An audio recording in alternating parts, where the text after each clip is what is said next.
bloody hell happened to gravity?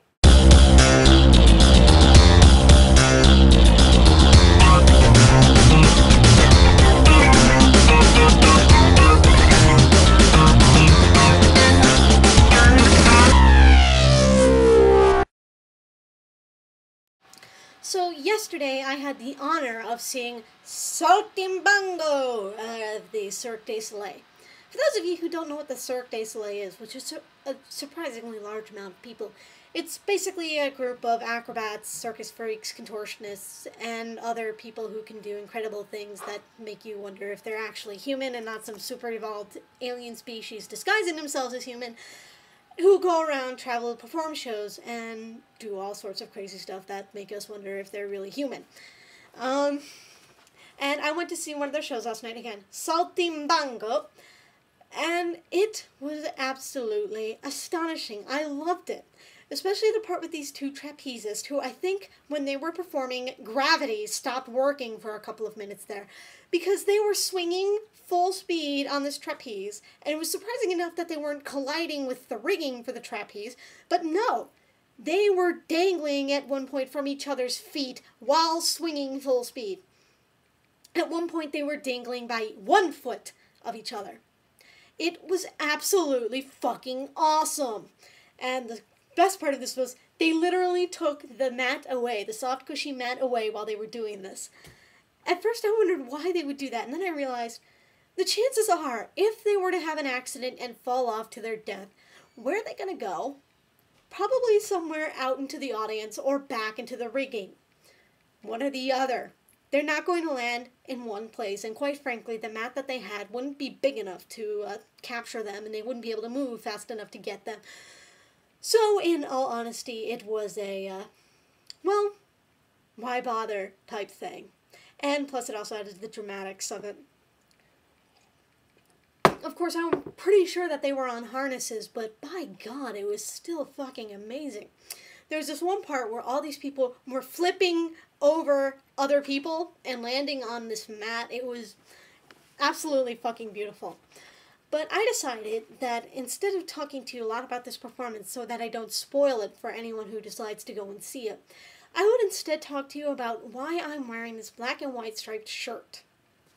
And why I chose to get this one as opposed to the much prettier red shirt with all sorts of cool stuff on it. You see, it has to do with a character of mine. I have a character named Tikai. And she is also a circus performer, and she has black and white striped skin. She was born that way. You see, she's the child of Typhon and Echidna, the two Greek snake monster people thingies. Typhon being the only one who challenged Zeus, and Echidna being the crazy snake lady who decided to eat people. They had children like the Sphinx. Anyway, she's one of their lesser-known children, and if she were a god or goddess of anything, she would be the goddess of either clownery or just plain-out shenanigans, because that's all she really seems interested in doing. She also has a specific magic power in that she can't do anything. She can only do things that look like magic. In other words, if she were to make something appear out of thin air, most magicians can do that. There are magicians out there who can literally pull cards from what's seemingly nothing. But instead of her pulling it from actual somewhere in a card already existing and she just bringing it out, it would actually fucking appear.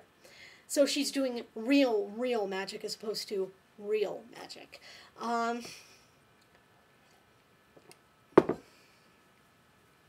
it has to be kind of an illusionary thing, which can also involve her face. She can change her appearance if she wants. But only to an extent. Mostly it has to do with her eye color. She's absolutely fucking awesome. I absolutely love her. Because, in all honesty, she's one of my favorite characters because she literally makes no sense whatsoever.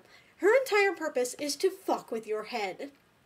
She will admit that, and she has the funnest way of doing it. She will normally walk on her hands. I'm pretty sure she walks on her hands more often than she walks on her feet, even. Her body seems to defy gravity, and by the way, she constantly walks around naked, but her anatomy is similar to that of a Barbie doll, so it's impossible to tell if she's wearing just a really tight skin-tight clothing suit thing, or if she's actually 100% naked. But her body defies gravity in that even her hair will remain perfectly the same even if she's upside fucking down. And, yeah.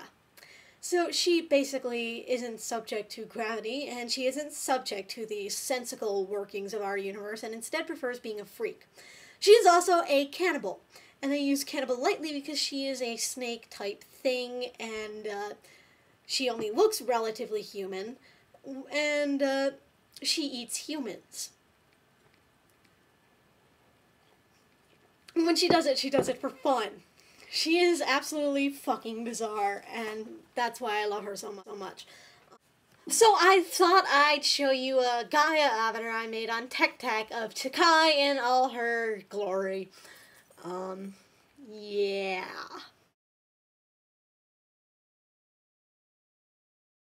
So there she is, the demon clown of Echidna. That is her official title, by the way. Tikai. She has no last name. Just Tikai. Maybe someday I'll tell you guys a little bit more about my different characters, but for now you're just gonna have to settle with Miss Crazy Clowny Pants. Because I have a reason to talk about her. If you beg me, I'll tell you about, this one character who I keep mentioning, but no one knows who she is, and so therefore I'm constantly giggling and smiling, and no one knows what the hell I'm talking about, but you have to figure out her name. And, yeah.